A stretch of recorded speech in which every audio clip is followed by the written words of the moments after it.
Informasi dari RRI Manado, RRI Gorontalo, RRI Tahuna, dan RRI Talaut dalam Lintas Magota.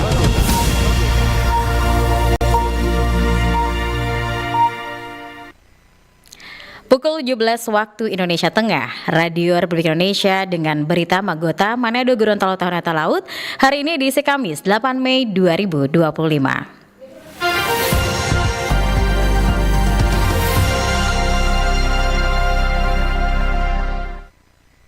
Selamat sore pendengar, kita berjumpa dalam Lintas Magota bersama saya Yelin Salviani. Kita ikuti berita pertama dari RRI Manado. Ini penjelasan Kabid Humas Polda Sulawesi Utara AKBP Alamsyah Hasibuan terkait dana hibah. Selengkapnya Meki Kodowati melaporkan. Terkait dana hibah 10 miliar rupiah dari pemerintah Provinsi Sulawesi Utara ke Polda Sulawesi Utara, Ajun Komisaris Besar Polisi Alamsyah Hasibuan, Kabid Humas Polda Sulut membenarkan adanya uang 10 miliar rupiah dari pemerintah provinsi ke Polda Sulawesi Utara. Alamsyah Hasibuan mengatakan bahwa dana hibah 10 miliar rupiah telah dipergunakan untuk kepentingan operasional dalam rangka pengamanan pilkada. Awalnya diajukan pihak Polda Sulawesi Utara sebesar 25 miliar rupiah, tapi hanya dapat 10 miliar rupiah dan institusi Polda Sulawesi Utara dengan dana 10 miliar bisa melakukan pengamanan. Terkait dengan dana hibah 10M yang diberikan dari Pemprov kepada Polda, itu benar, ya, ada dana hibah 10M. Dan itu dipergunakan untuk kepentingan operasional. Yang awalnya yang diajukan adalah sebesar 25M. Tetapi alhamdulillah ya, institusi Polda Sulut dengan dana 10M bisa kita sama-sama merasakan bahwasanya pelaksanaan pilkada di wilayah hukum Polda Sulawesi Utara ini berjalan dengan aman, ya, berjalan dengan tertib dan damai. Dana 10 miliar tersebut digunakan pelaksanaannya di pilkada untuk wilayah hukum Polda Sulawesi Utara dan situasi keamanan berjalan dengan aman serta tertib dan sesuai peruntukan. Meki Kodowati RRI Manado terus mengudara untuk Indonesia.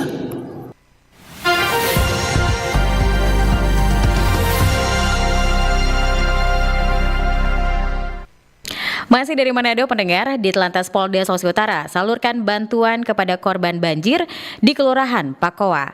Selengkapnya Meki Kodowati melaporkan. Direktorat Lalu Lintas Polda Sulawesi Utara melaksanakan aksi bakti sosial untuk warga yang terdampak banjir bandang di Manado, tepatnya di wilayah Wania Lingkungan 5, Jemaat Samaria Pakoa, Kamis 8 Mei 2025. Banjir yang terjadi pada tanggal 1 Mei 2025 lalu telah merendam sekitar 55 rumah di wilayah tersebut. Dalam kegiatan itu, Dirlantas Polda Sulawesi Utara, Komisaris Besar Polisi Indra Kurniawan memimpin langsung penyerahan bantuan berupa paket sembako kepada keluarga korban. Anak-anak yang terdampak juga menerima bingkisan snack serta mendapat layanan trauma healing dari personil Ditlantas Polda Sulawesi Utara. Awalnya kegiatannya kita akan melaksanakan Jumat Berkah. Iya. Tapi karena ini insidentil, maka kita ganti kegiatan Jumat Berkah menjadi bakti sosial kepada korban banjir yang ada di daerah Manado. Ini kita laksanakan dalam rangka Polri untuk masyarakat. Sehingga kehadiran Polri di masyarakat bantuan yang memang tidak seberapa, sedapatnya dapat memberikan keringanan kepada korban banjir yang ada di desa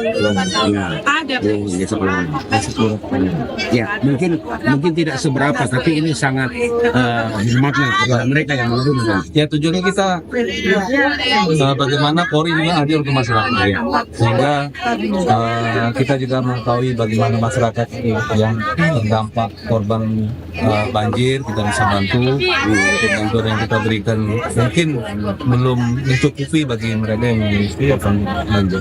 Sementara itu, Ketua Badan Pekerja Majelis Jemaat Gereja Gemim Samaria Pakoa, Pendeta Deise Pelealu merasa bersyukur dan berterima kasih. Berharap supaya semua penerima bantuan dari kepolisian akan selalu mengingat kebaikan yang sudah diberikan, supaya dengan mengingat kebaikan yang sudah dilakukan, Tuhan membalas demikian bagi kepolisian Indonesia. Ibu Pendeta, Pak Dir. Ibu Pendeta, kalau bisa tahu ada berapa jemaat sini yang juga terdampak? Kalau yang selama ini tercatat 55 kakak. Aksi kemanusiaan di Telantas Polda Sulawesi Utara ini pun mendapat sambutan hangat dari warga, khususnya anak-anak yang terdampak antusias mengikuti kegiatan trauma healing yang dikemas secara edukatif dan menyenangkan. Miki Kodowati, RRI terus mengudara untuk Indonesia.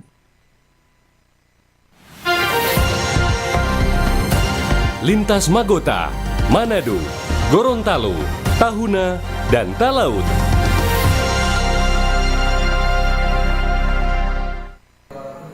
Selanjutnya pendengar, kita akan ikuti berita dari RRI Gorontalo. Rumah sakit di Gorontalo masih kekurangan tenaga dokter, baik dokter umum maupun dokter spesialis. Reporter Budi Akantu melaporkan. Sejumlah rumah sakit di Gorontalo masih mengalami kekurangan tenaga dokter, baik dokter umum maupun dokter spesialis. Saat dikonfirmasi RRI, Direktur Rumah Sakit Bumi Panua Pohuwato, Dr. Yeni Ahmad menyampaikan bahwa saat ini jumlah dokter spesialis di Rumah Sakit Panua sebanyak 15 orang, dengan 14 diantaranya sudah berstatus aparatur sipil negara. Rumah Sakit Bumi Panua masih kekurangan beberapa dokter spesialis seperti spesialis mata, spesialis radiologi, dan spesialis urologi. Terkait perekrutan tenaga dokter, Yeni Ahmad menyatakan bahwa pihak rumah sakit masih menunggu regulasi. Kalau untuk mengabdi di rumah sakit bagaimana, kalau kita sih welcome Pak. Cuman untuk sekarang ini kan ada aturan apakah ini mau jadi kontrak atau mau jadi PNS, karena untuk kontrak itu belum bisa ada perekrutan. Untuk sementara untuk dokter umum itu kami masih mau konsultasi lagi dengan kementerian, karena kemarin memang sudah ada konsultasi tapi kami masih menunggu surat edarannya. Pernyataan yang sama juga disampaikan Direktur Rumah Sakit Tombulelato Bone Bolango, Dr. Mulyadi Maksum. Menurutnya idealnya Rumah Sakit Tombulelato seharusnya memiliki 9 dokter umum, namun saat ini baru terpenuhi 5 orang. Untuk dokter spesialis, Rumah Sakit Tombulelato masih membutuhkan dokter spesialis patologi klinik dan dokter spesialis paru-paru yang menjadi salah satu layanan unggulan rumah sakit tersebut. Untuk layanan-layanan yang memang tidak ada dokter spesialisnya, kita tetap harus mau merujuk ke rumah sakit yang punya spesialisasi itu. Saat ini kita juga salah satu cara kita melengkapi dengan ikuti program PGDS dari Kementerian Kesehatan. Saat ini ada tiga dokter spesialis yang merupakan program dari Kementerian Kesehatan lewat pendayagunaan dokter spesialis PGDS. Dr. Miliadi berharap agar tenaga dokter di Gorontalo, khususnya lulusan baru dari Fakultas Kedokteran yang telah mengikuti program internship, dapat mengabdi di daerah sendiri. Hal ini mengingat kebutuhan tenaga dokter yang masih tinggi tidak hanya di Rumah Sakit Tombulelato, tetapi juga di rumah sakit lainnya di Gorontalo.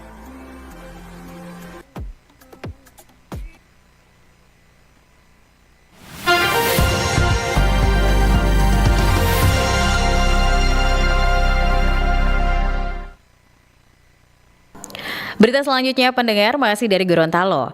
Puluhan lapak pedagang non-ikan di kawasan pusat pendaratan ikan PPI Kelurahan Tenda Kecamatan Hulon Talangi, Kota Gorontalo ditertibkan.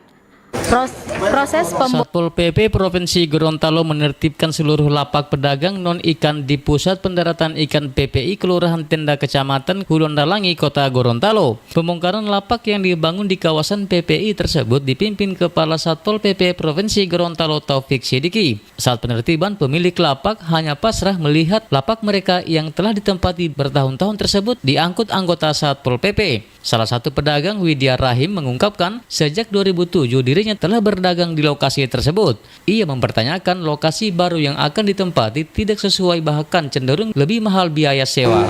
Tidak tahu kalau sumpah jual di mana, kita kalau sumpah kasih makan apa ini anak-anak. Suami cuma batu-batu yang saja, kobong. Hasil kobong itu yang mau jual.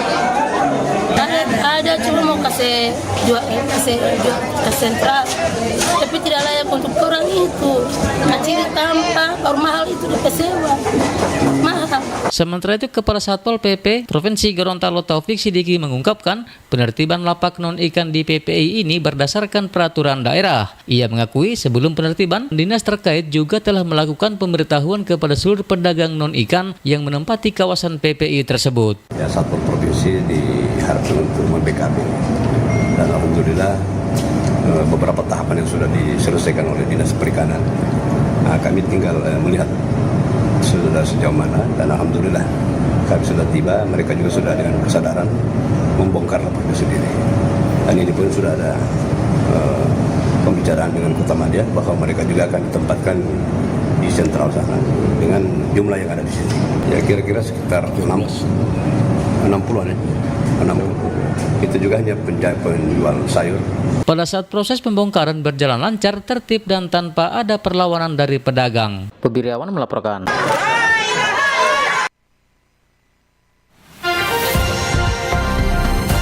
Lintas Magota, Manado, Gorontalo, Tahuna, dan Talaut.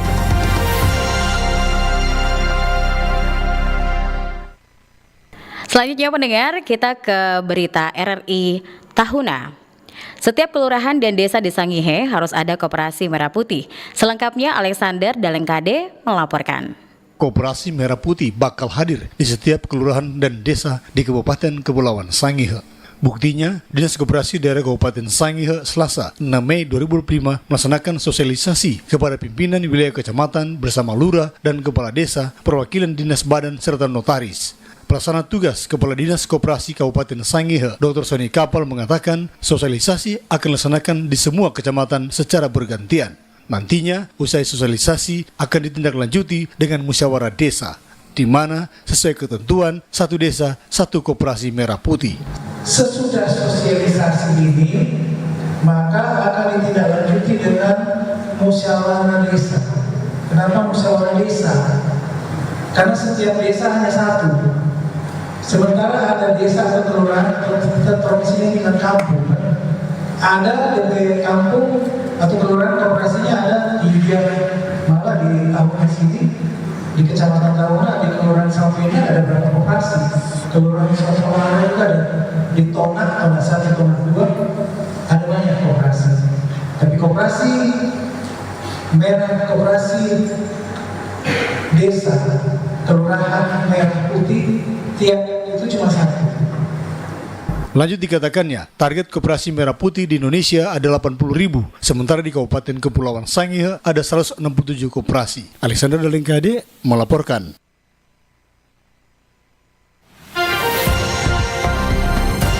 Lintas Magota, Manado, Gorontalo, Tahuna, dan Talaut.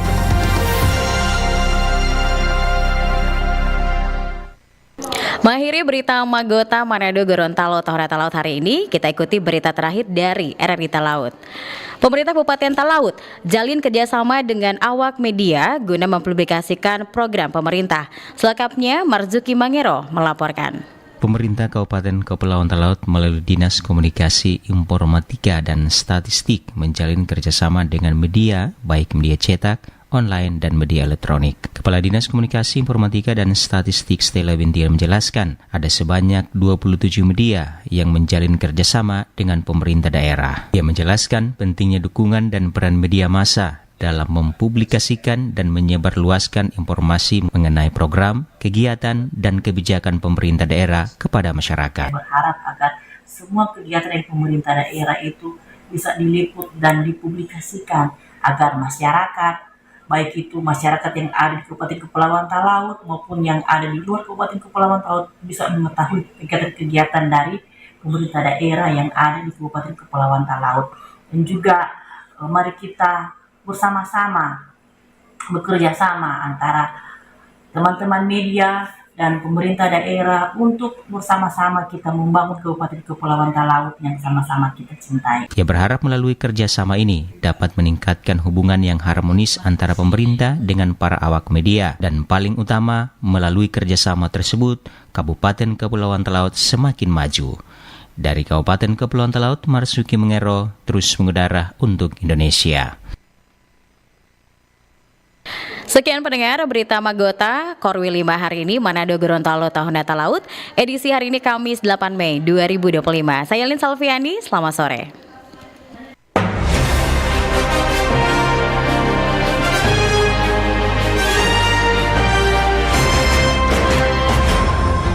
Demikian informasi dari RRI Manado, RRI Gorontalo, RRI Tahuna, dan RRI Talaut dalam Lintas Magota.